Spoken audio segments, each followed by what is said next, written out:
Did you know that you are wonderfully weird? You've been created to be as unique and one of a kind as your fingerprint, fearfully and wonderfully made, created in the image of God. My name is John Waters, and over the next few minutes, Drake Hunter, senior pastor at Elevating Life Church in Fort Morgan, Colorado, and author of the book Wonderfully Weird, now available through Westbow Press, will help you learn more about your own wonderful weirdness. Now, Wonderfully Weird Living. Welcome back once again to Wonderfully Weird Living. I am John Waters, your host, and joining me this morning, as always, pastor, author, speaker, coach, senior pastor at Elevating Life Church. I always try to find more things to add on. Oh, and he has pink fingernails. I'm going to let him tell you about that. Drake Hunter. Hello, sir. Yeah, the title for that is Grandpa. Okay. That's the reason I have pink fingernails. By the way, that was instigated by my wife to my granddaughter, and she was convinced that I needed to have pink fingernails, so here I am. When you have a 7-year-old granddaughter, you're likely to have pink fingernails. And wasn't it convenient? My wife didn't have any fingernail, what is it called? The remover? Polish remover, yeah. So here I am. That's all right. We won't judge you. Well, today I thought for this week that we would do something a little bit different, Drake. And of course, we have the Gmail where people can email us questions, yes. wonderfullyweirdliving at gmail.com. And we've received some questions through the course of the podcast here. I've kind of been gathering them up. And I thought maybe today we would focus on answering some of these questions that we've received. So I'll throw these out at you and let you go where you will with them. How about that? Okay, let's see how big my character is. See if I can handle this, right? So we're going to step aside from, the message, which was I'm going to need a bigger boat, which is just a sequel of what we've already done. We've already done that. So this is a great way to kind of go to where we need to, in the sense of, our fans, I hope. Yep. Haven't read the questions quite yet, but we'll see how it goes. Let's do it. All right. Well, you mentioned character, and actually our first one here has to do with character in a way. Bonnie emailed us with this. She said, I have heard you talk about temperament, character, and personality, but what is the difference between them? First and foremost, Bonnie. I wonder if that's Bonnie out of Cheyenne. Jason King is a good friend. Bonnie's his mom. I wonder if this is. I don't know. Well, let me kind of think about that. I've heard about. I heard you talk about was temperament, and character, and personality. Wow, that's a wonderful question, because yes, they all work together. And of course, when people are talking about one or the other, they're typically actually talking about all three, which is personality, because the bigger term here is personality. We all have a personality, and we need to understand that personality is the actual expression or the image of God, one way or the other. And so that bigger picture is personality. On the other hand, we can take temperament and character and use that as an understanding of personality, because there's two sides to personality. First, there's temperament. Now, I guess we can compare that to a computer in the sense of the hardwiring of who you are. And I can sit here and give you the definition and describe it in the sense of science, but I think we're just looking for a simple answer here. It's basically the hardwiring of who you are. When you were conceived, through that experience, of course, you were given a plan, or God had a plan for you, and within that plan, you were born. Well, within the temperament is your plan, is what I'm trying to say there. And so temperament is the hardwiring of who you are in the sense of God's objective plan. Don't forget, God is the objective side of our faith.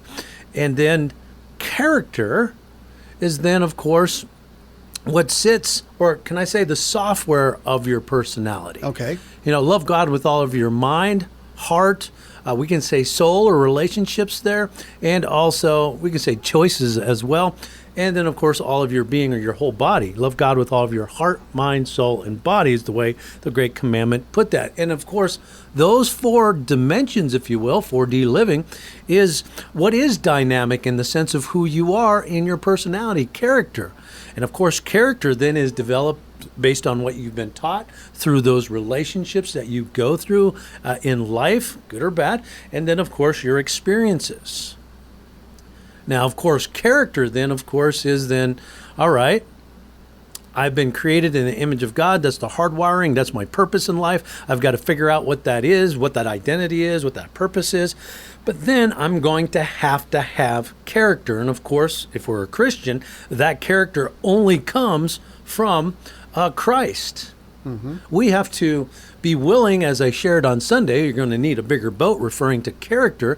You're going to need to strip all that away, all of those teachings and everything that man put in place on top of who you are and how God created you in your temperament. And you're going to have to put the character of Christ in place.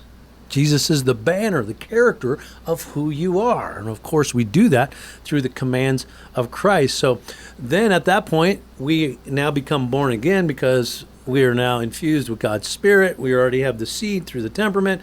Now we're born again. Now we put the commands of Christ, and we use the commands of Christ to feed our soul. Jesus is the bread of life. So we're fed now that in our new character, stripping the old self away, bringing in the new, with the Gospels or the holy standards, we say commands of Christ at Elevating Life Church, and we feed the bread of life in all of our teachings. When you come to our church, that is the meal. Jesus is the meal, so that we can develop that character now based on the plan that God has for you, that He gave you when He gave you your temperament. So you have temperament and then character, and of course that comes together in the sense of your personality. Okay. Now we can examine first and foremost your temperament, but that's going to give us the purity of who you are, the real you. However, when we examine character now, even as Christians, we can examine that aspect of who you are and say, this needs adjusting, you need correction here, and this is where the Bible comes in with our faith. And we actually adjust our character then based on our temperament. Now, the wonderful thing about temperament is it is what drives you, because once you understand temperament, just in a very simple way, that it's your hardwiring, but it's also the strength or the power of life, the breath of life in you that gives you your strengths. And we know this with each temperament now, after taking my assessment or Ray's assessment or whoever's, you can say, oh, there's the strengths that I've been designed with, and it's that power along with Jesus's power. Now you have a relationship with God and then with others that's going to fuel your life so you can develop character to its maturity. And then, of course, when that happens, the fruit of the Spirit, then, which is part of your personality, will be who you are: love, gentleness, joy, all the way to self-control. When somebody experiences your personality and maturity, and if you are mature, you're going to experience the fruits of the Spirit. So God the Father is temperament, God the Son is the character, and then, of course, through that development and that nourishment with the commands of Christ, then you are going to produce the fruits of the Spirit. It can't work the other way around, by the way. You know, there's many Christians, John, that believe that they can really work at putting fruit on their tree. Right, yeah. It's vanity, right? Don't work. Just doesn't work. So it works in that way. Temperament, character, then we got the full picture of personality. And when we are mature, you'll experience, in the sense of our faith or a human being, you will experience the fruit of the Spirit. So quick definition of temperament, character, and personality, but with regards to the Christian faith. Well, you mentioned the tree, of course, with the fruits of the Spirit. And when you think of it, kind of, that's when you plant the tree, the roots of the tree are the temperament. That's the solid base and then the character is you're adding in the water and all of those things. In this case, we'd say the commands of Christ, the food that it needs to grow, and then it will produce the fruit. Over time. Right. Now, you could also, temperament can also, you think about, let's say we have a peach tree, right? I love peaches. Mm-hmm. You got to go get a seed. Well, even if you have that seed before you're going to plant it, it's ready to go. You can consider that seed temperament as well. Okay. because that's where God, the design sits, right? Is in that seed. Well, every human being has a seed of God. We are all created in the image of God. So that seed now sits. Now we've got to get it into the soil. Well, that's the object of our faith, God. And then we place all of our trust in that soil. And then once we do that, then now the seed then matures. That's where then the roots, and then you'll get the shoot. Great. And then from that, then when we're feeding proper or giving proper nourishment to the seed, the commands of Christ, then you're going to start having traits. Now you're going to feed the commands of Christ, which is going to develop character. And that seed is unique. Wonderfully weird, right? And at that point, it's the tree, a peach tree, you can tell a peach tree before peaches are coming on it. So I'll have all these different traits. That's where the character, that's where Jesus comes from. Don't forget, the ministry of Jesus is to nourish and to develop and get those traits. We call those virtues in your character. But then another is coming, the comforter, the one that is truly going to be the maturity of the faith in the sense of the fruit, because the fruit is going to be then produced. There's your personality. And when people come to you, let's say you are that peach tree, you're now mature and you have mature fruit hanging all over the place, delicious, it's wonderful. That fruit is there for other people. Your personality, who you are, you're now serving God in a way, in the sense of maturity. And when that happens, now you see this mature person in the sense of exactly what we're talking on the science side of language, temperament, character, and personality. Does that make sense? Absolutely. Bonnie, I hope that helps. And I thought I kind of understood temperament, character, and personality, but that helped me out as well. Good. All right, so let's go to our next question. This is William who emailed us, and he said he read your book, and he said, according to the assessment in your book, Wonderfully Weird, I am a lion. How do I now use that knowledge to grow into all that God has created me to be? Well, going back to that analogy we just used, when you took that, let's say that assessment that's in my book, it's very simple. It's only 16 questions, right? It's giving you an indication of if you're one of those character types or personality types, I should say. But let's go back to the analogy of the seed. Now, all we're doing is we've got to assess who you are in the sense of an assessment. Are you is this seed a peach seed, an apple seed, an orange seed, or we'll say a pear seed? You got 4, right? Just like you would in the sense of the assessment, you'll come out one of the 4s in the sense of the Ezekiel writing in the book of Revelation. But in the analogy here, it's similar. We've got to assess because, yes, there's the fruits of the Spirit, but there's different types, or should I say different temperaments in this sense. I got the let's say 4 seeds in my hand. Well, do you know if it's a peach tree or peach seed, apple seed, yada, yada, yada? Well, if you can do a little bit of assessment, examination and stuff, you're like, oh, well, if you become, let's say, a little bit of an authority on that and an expert, you can examine it and go, oh, I've got a peach seed here. And that's where we begin. This is where we're always going to begin. And so many people want to begin on the other side, and let's say of personality, and try to assess all the conduct or things that have been produced, be it fruit or otherwise, because that could be, you can have some evil fruit. We can go back to Disney, right? The witch that had the poison apple. But we have to get through all of that and find out, well, I have a peach seed here. So what I'm saying in my book is you have the character of a lion, that temperament, in the sense of, let's say, Myers-Briggs, that's going to be your SP. You can go to other temperament experts and authority through science. Some use the word artisan. Others use, let's say, a sanguine, whatever that would be. So all we're doing with that assessment is, okay, are you a lion? And then if we are, we can assess that, because what we don't want to do is start, let's say, doing character building and all that when we have a wrong idea or the wrong concept of what temperament you might have. So in other words, that'd be like trying to start an apple orchard with a peach Right, seed. right. Now, what that means then, if I can't say, okay, I got a lion. Now I do know this, that we both come to an agreement. I can't tell you who you are. Well, I can in a way, but you're the one that has to validate that because it's you with God. Mm-hmm. I can't necessarily get through all of your teachings and all of your relationships and all of your experiences and all that conditioning. That's a lot for a lot of people, depending on who you are.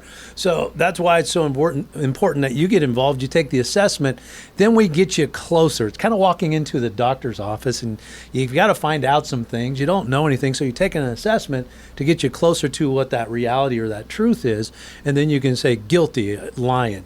Well, at that point, if we do know that you are a lion, we have now identity. That's all that is. But we have something else as well. We have purpose. Mm-hmm. Because we know, the purpose of this particular temperament is to work with tools and different resources with other people, but they're just brilliant in the sense of working with utensils and tools. Creating. These are the folks, a big tool like, they love 18-wheeler trucks, and, whatever that might be, in the sense of creating and doing things. So we have that, but as well with that purpose, we have something that's very valuable at this point. We have a list of strengths in the sense of who you are in that temperament, because we need to know those strengths. Another word for strength could be power. You can think of fuel. This is the energy, the power, the breath that God gave you so that you can be you in your temperament, so that you can produce some things in your life. Now, depending if that's subjective or objective training or whatever that might be, your results will speak for themselves. So it doesn't matter if it's good or bad.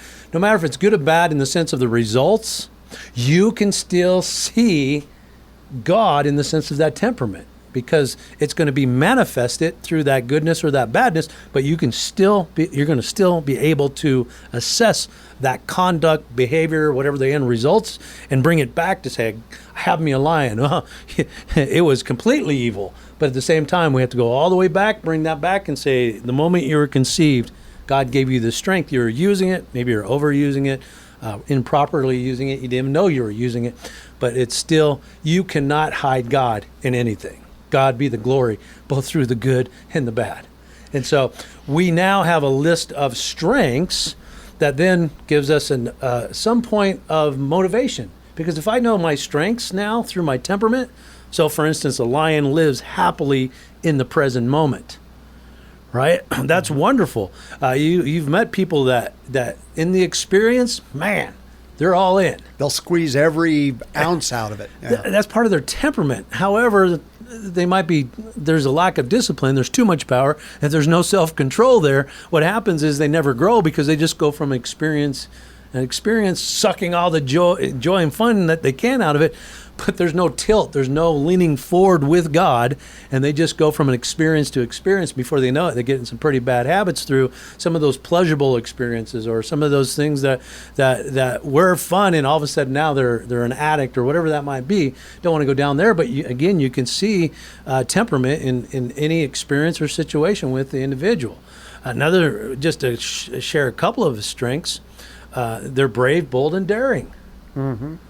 But my goodness, I don't get. There's a lot of brave people that jump out of perfectly good airplanes. I'm not an lion. I don't get that. But a lion will jump out. Or as we record this, it's interesting you bring that up, because as we record this, today is the anniversary back in 1974 when Evel Knievel tried to jump the Snake River Canyon in a rocket car. There's a lion. There's a lion. Yeah.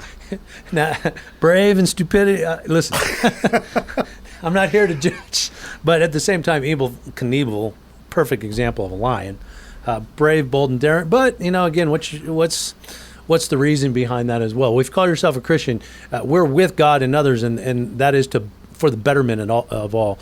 We can go through all the strengths, but my point here, this was William. Mm-hmm. The point is, once you understand your strengths or your power, then you have a way to motivate self. My job is to inspire you, but I need you to motivate yourself. And it's these strengths, if you understand the process in life or whatever that might be that you're doing, then you have a way to motivate yourself. Now, if I'm a leader and I know I have a lion in front of me, I can use these strengths now to help motivate that person that I'm trying to influence and get them to the point of a better life or whatever that might be. So huge to know the temperament before, even if I know the character and or personality, that's important. But this is where the rubber meets the road in the sense of true inspiration and motivating and getting the right intent in place, yada, yada, yada. And if I know this in coaching room, preaching or whatever, this is what makes preaching a challenge for you and I, John. We have 4 different temperaments in there. They're motivated differently. So, and you've been under my preaching enough that I've got to use all kinds of different motivating triggers or words, but they're nothing more than strengths that I'm using to try to trigger that temperament, if you will. All right. Well, and actually, that explanation for that question perfectly leads into our next one here. This is Sierra, who says, I have a family member who took the assessment with me. I came out an ox, and she came out as the man, but is convinced that the assessment is wrong. She believes that she is also an ox. How can I help her to see that she's wrong? Oh, yes, this is very common when you first take the assessment, because let's think about this assessment. You're walking into it subjectively, based on not only your temperament, your character, your personality, but your teachings, your relationships, good or bad, and or your experiences. Well, you're going to sit down for the first time, but depending on your relationship in life and experiences and all that, it's very easy to take an assessment based on your character or personality rather than on your temperament. So when you take an assessment test, depending on the temperament too, so for instance, the two are as an ox and a man. Well, an ox is going to be more orientated to more of outside conditioning, like behaviors and stuff like that, and they're going to take the assessment on behaviors. But if you think about it in actions and all that, well, that's end results. But if you take the assessment with that mindset, let's say, you're going to come out an ox, no matter what temperament you are, because that's part of their makeup, but you're taking it based on conditioning, not based on your design. Well, you don't know. Most people, they love people that argue with the assessment, because what happens is all they're doing is revealing their temperament. But because you're walking in, and I've taken a lot of these, I know you have, but look at the questions again.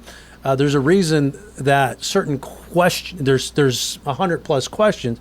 All they're doing is looking for a pattern without you trying to figure it out. And so, but in my test, I only have 16. But really, if you look at the assessment again, there's 16 questions, but there's 4 realities to each question. And I have you number those 1 through 4, 1 being most like you. And I'm actually asking 16 times 4 questions to get the pattern, because we're trying to get to the temperament. And yes, when you first take the assessment is not for the person that's really taking it. It's for me, who is let's say the doctor, if you are, or the coach, so that I can assess this properly and go deeper with whatever that first initial assessment says. Now, in the book, though, I try to make sure in second chapter, I believe he's like, you have to get this right before you go to chapter 3. Because if you don't, you'll miss the mark in the sense of God's designed, in you, and then you're going to be conditioned into something that you're not. And we don't want that. Right. In fact, that's the problem, isn't it? We've got to figure out God's design in you, and then once we have that, we know your purpose, then we can put a life plan together. So we get to chapter 4, 5, and 6 in my book. Then we put a unique, wonderfully weird plan based on who you are and not who everybody else says you are. And that's what will happen oftentimes based on society's expectations. If you take the temperament that way, it will, 1 of 4 chances to be right. Right.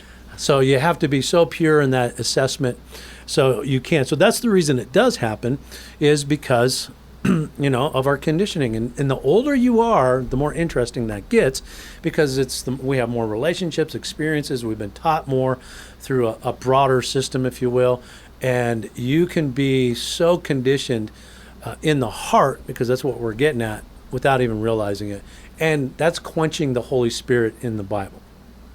So I guess to say to Sierra, be careful about trying to help somebody else with their temperament. You may not know for sure what your temperament is yet. That's exactly right. And please do everything you can not to project, because we do live in other people's reality. But unless you're an authority, an expert, we go like, oh, this is your temperament. Be very careful with doing that. That's just projecting. And projecting is a defense, and we're to be on the offense. God is the one that's going to reveal whatever that is if we're open to his reality. And so that's all we're doing, is getting to that design. So that, and it happens more times than not. Myself, perfect example. When I first took the Myers-Briggs test in the military, I was an ESTP. Okay. The 4 letters of Myers-Briggs, which is an SP, which is a lion. But that was based on conditioning and the expectations of the military, society, everything else. And you would expect me to be that in the sense of my roles and responsibilities or whatever those expectations. That was, I was a teacher, I was a recruiter, but then with a new understanding in the sense of the faith and understanding, wait a second, we're after God's design here, not after what society wants out of me, man wants out of me. So I came back with a new set of lenses on, with my new perspective, my ultimate view of God. Then I turned out to be an INFJ. Complete opposite. Right. and not only that, I never felt, it was never subjective to me with the Myers-Briggs. Now, it's a wonderful test. Right. It's reliable. It's one of the best out there, along with David Kersey and some other tests. The issue wasn't the assessment, it was me. Because I went into it, let's say, being a people pleaser. That's what it came down to. And, well, that's what life is all about before we know anything. And so what happens is I was a lion, and I am a man in the sense of the assessment, or that assessment I have in my book. All right. Well, we have time for one more here. Okay. And so this one is a little bit challenging. From Damien, he says, how can you say that humans have been created in a certain way by a God when it's been proven that we've evolved from single-celled animals over billions of years? It just doesn't make sense to me. And let me say, Damien, good job doing some reading and such. Obviously, an open-minded individual. He's looking at other options. Yeah, and it's an interesting. This is a great question. And how many minutes do we have? We have about 4 or 5 minutes. Okay. Well, first and foremost, it comes down to belief. Now, let's recall the formula of faith. It's belief plus action equals faith, right? Well, you have a person here who's has some objective information, and he's trying to connect the dots in the sense of that evidence and the facts.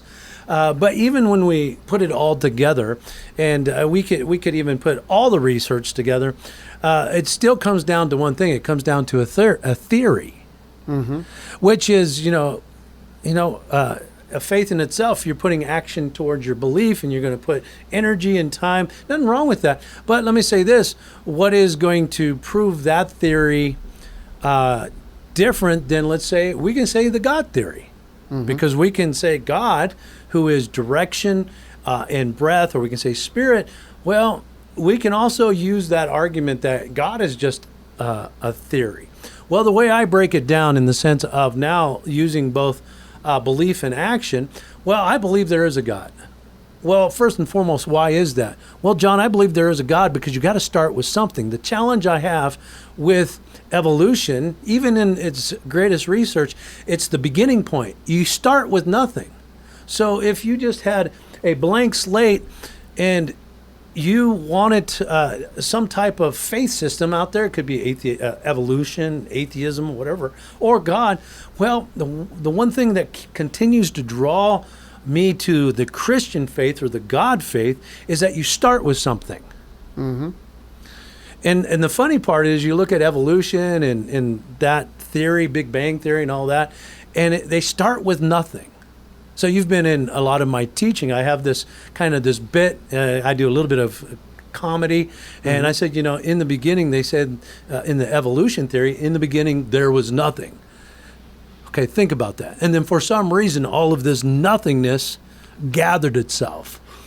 And then I get into it. Apparently, if you put this much nothing in a place that isn't there, and it's not, and I go on and on and on. It's quite comical, but my whole point is you're starting with nothing.